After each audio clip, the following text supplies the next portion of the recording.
সবাইকে জানাই হ্যাপি হোলি। আজকে কিন্তু হোলির দিন মানেই বাড়িতে বাড়িতে কিন্তু মুরগির মাংসের ঝোল আর ভাত।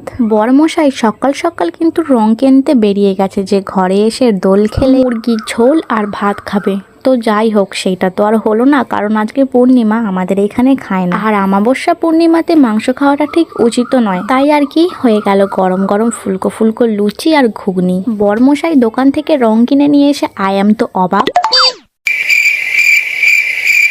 লুচি দেখে পুরো মাথা হয়ে গেল আগুন। বলছে, এ কি অবস্থা, এ কি করছিস তুই, কেন লুচি করছিস? আমি বললাম, আজকে পূর্ণিমা, আজকে লুচি খেতে হয়, আজকে পশু হত্যা করতে নেই। বলে সে তো খুবই মন খারাপ করে ঘরে চলে গেল। তো যা হোক করে ওকে মানালাম যে দেখো, আজকে দিনটা খেতে নেই, রাগ করো না, কালকে তোমাকে একদম গরম গরম পোলাও আর কষা মাংস করে দেবো, তাই দিয়ে তুমি খাবে। বরমশাই পোলাওয়ের কথা শুনে কিন্তু হ্যাপি হ্যাপি মুখ নিয়ে রাগটা আর করেনি। তো যাই হোক, তার রাগ তো ভাঙানো গেল। চলো আমরা যাই হোলি খেলতে, বাই বাই।